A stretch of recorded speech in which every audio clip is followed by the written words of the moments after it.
Coucou, salut mes partenaires. Une fois de plus, bienvenue sur notre canal. Aujourd'hui, on se retrouve pour le débriefing de 12 cas et cette fois-ci, c'est le cas 11 intitulé Esprit criminel ou alors pacte criminel. Sur ce, installez-vous bien et on y va tout juste après le générique. À tout de suite.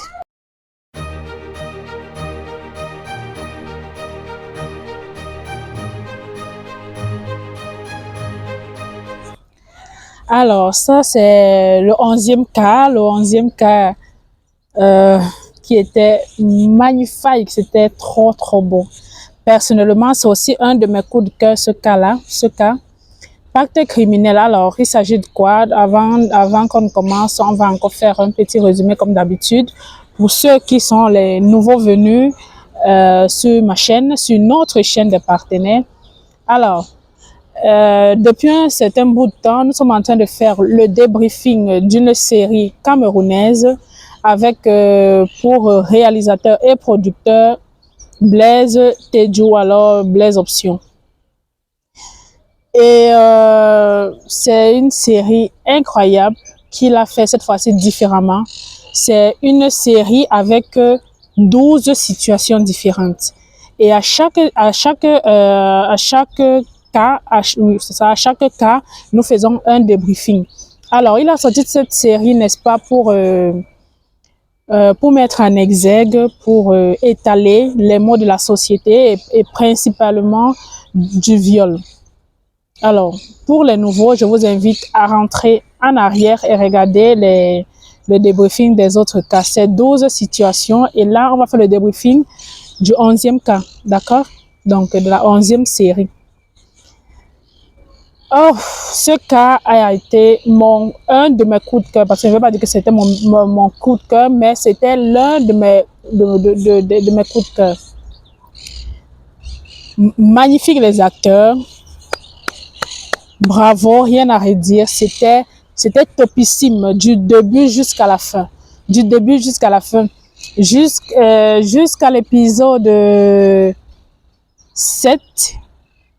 Jusqu'à l'épisode 7, je me demandais toujours à quel moment il y a pacte. Parce que le titre disait esprit criminel et on mettait en bas pacte.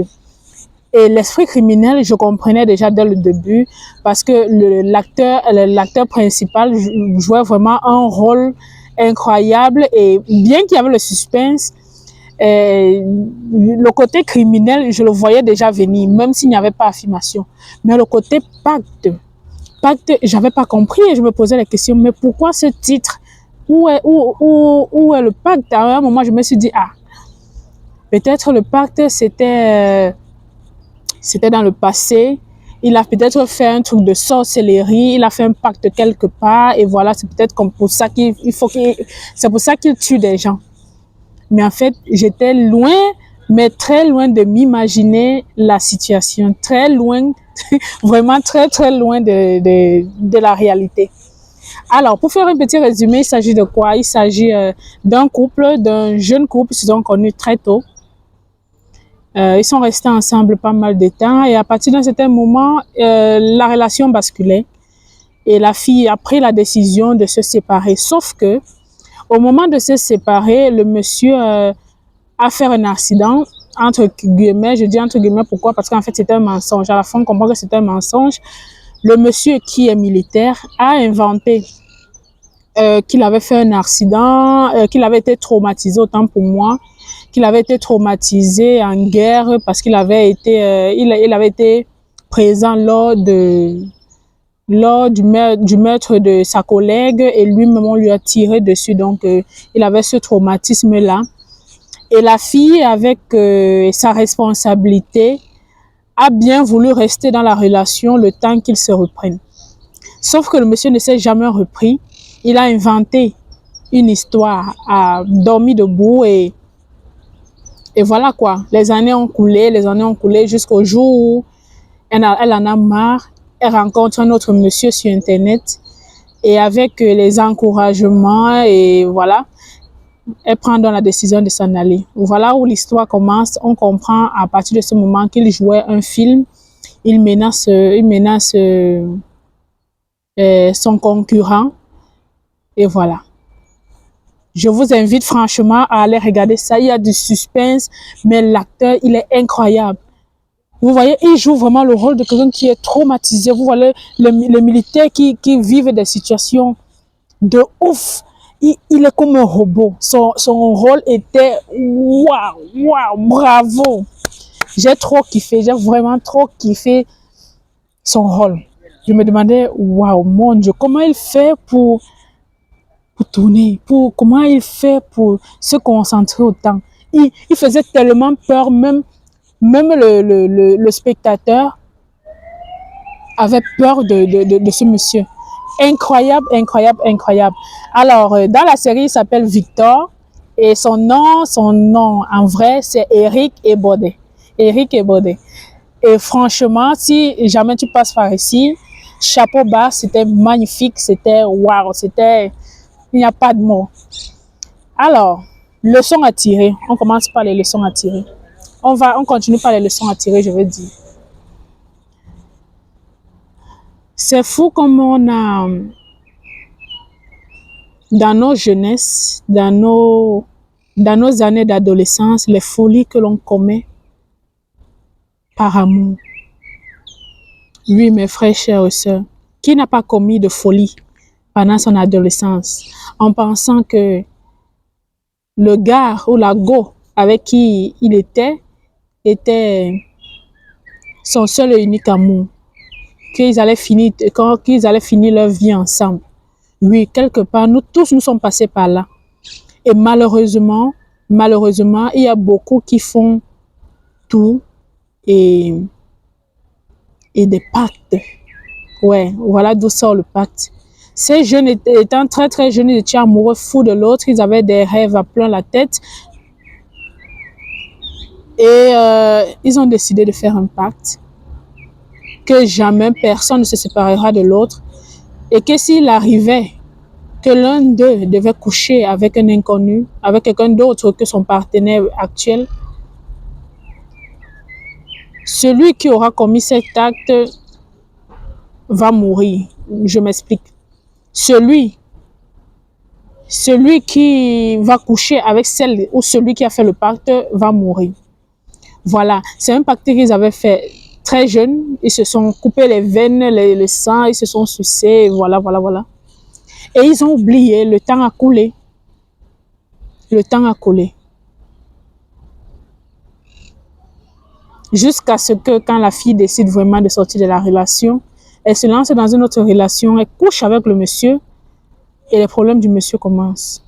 Les problèmes de santé où on ne trouve pas d'origine, où le médecin ne trouve pas d'explication à la maladie, jusqu'à ce qu'il meure.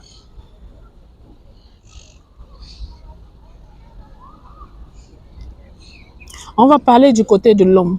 L'homme, Victor, autant pour moi,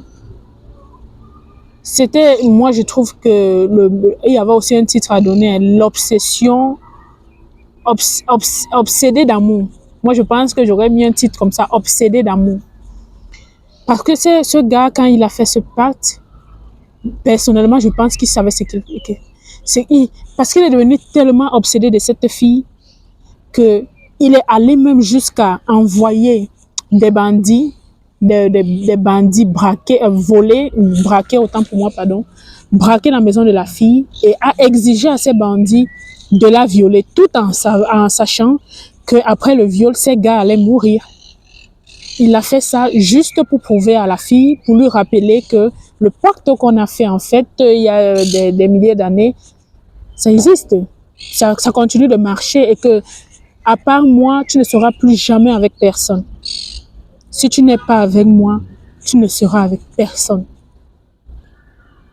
Voilà où nous amènent nos folies amoureuses, notre naïveté. On prend tout en acquis. On pense détenir le monde. Voilà ce que Camille et Victor ont fait dans leur jeunesse. Et ils se sont sentis prisonniers. Ce gars était malade d'amour, obsédé. Ça ne le dérangeait pas de savoir le nombre de personnes qui allaient mourir parce que la fille ne se souvenait même plus. Pourtant, le garçon, il se souvenait. Donc, depuis qu'il a fait ça, il savait ce qui allait arriver. Et la fille avait fait, voilà, comme ça, à la volée et elle ne se souvenait plus de ce qu'elle faisait. Elle a tué un homme, oui, parce que malheureusement, elle l'a tué. La victime ici, dans le cas du meurtre, c'est elle. C'est elle. Malheureusement, elle se rend compte très tard de ce qui s'est réellement passé. Chers partenaires, chers jeunes, tous ceux-là qui vont passer par ici, pas de pacte, s'il vous plaît. Vivez votre amour, pas de pacte, pas de promesse, jamais. Parce que la langue que nous voyons, on n'a pas besoin d'aller chez le marabout pour faire un pacte. On a besoin d'être deux pour faire un pacte. C'est ça qui les a achevés. C'est ça qui a détruit sa vie. Camille est passée de malheur à malheur. Malheur à malheur. Elle a tué son copain involontairement.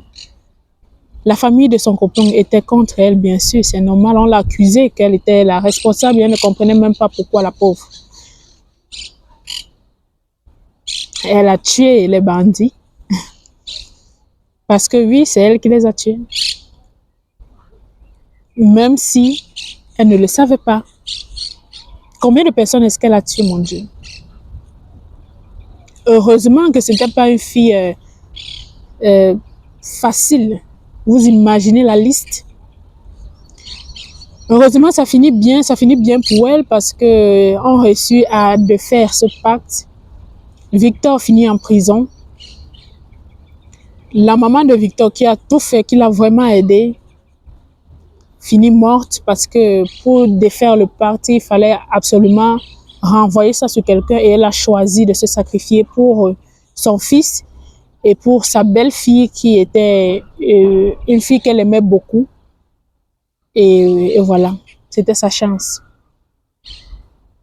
Faites attention, faisons attention à ce que nous faisons, car nous ne savons pas le futur, nous ne savons pas vraiment ce qui aboutit. Faisons attention, mes partenaires. Tirez les oreilles de vos enfants à la maison, vos adolescents qui sont à la maison, qui pensent qu'ils détiennent le monde, parce qu'ils connaissent déjà l'homme, parce qu'ils connaissent déjà la femme.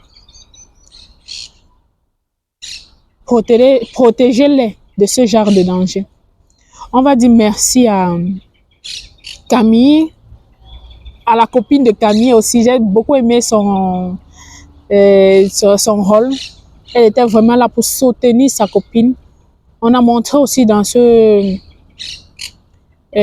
série-là que ton ami peut être encore plus important même que ta famille. Oui. Parce que Sorel Ndiki, qui était la copine de Camille, elle s'appelait dans le film Alvin, a soutenu vraiment Camille plus que sa propre sœur, qu'on l'appelle pour venir soutenir, pour venir rester avec Camille pendant ce moment difficile. Elle est en boîte de nuit. Voilà mes partenaires. La famille, en réalité, c'est ce que nous construisons. La famille, c'est nos amis qui nous aiment réellement. C'est la famille qui tient à nous. C'est cette personne-là que quand tu as mal, il a mal aussi. C'est cette personne-là qui est prête à faire les pieds et les mains, de monter des montagnes et descendre pour vous aider. Oui, mes partenaires. Très, très belle leçon. Bon, dans ce cas, je ne peux pas trop parler du cas, du viol, le temps pour moi, même si c'est ce qui dénonce dans ces différents cas. Il y a eu viol, c'est vrai. Mais dans ce cas, je pense que ce qu'il a vraiment voulu mettre en exergue, c'est la naïveté des adolescents, enfin dans leur âge adolescent. Je pense que c'était ça, c'était vraiment ça son idée principale. Faisons attention. Je vous invite à aller regarder, n'est-ce pas, à regarder cette série. Vous tapez 12 cas, K11, pacte criminel, ça va sortir. Magnifique, bravo. Si c'est que vous avez des commentaires ou si c'est que vous pensez autre chose, n'hésitez pas à mettre en commentaire et de dire ce que vous en pensez. Je remercie tous mes partenaires qui m'écrivent des commentaires vraiment constructifs. Dernièrement, on m'a reproché que je faisais un débriefing sans toutefois mettre le nom principal des acteurs, sans connaître le nom des acteurs principaux. Et vous aviez tellement raison, et je m'en excuse. C'est en critiquant et positivement et avec respect que j'apprends également. Merci pour tout, restons connectés et je vous aime très, très, très, très fort. On se voit pour le dernier cas et voilà, bientôt le débriefing fini. Sur ce, bon dimanche à vous. La semaine prochaine, c'est la fête des Rameaux. Bon dimanche. Toutes, au revoir.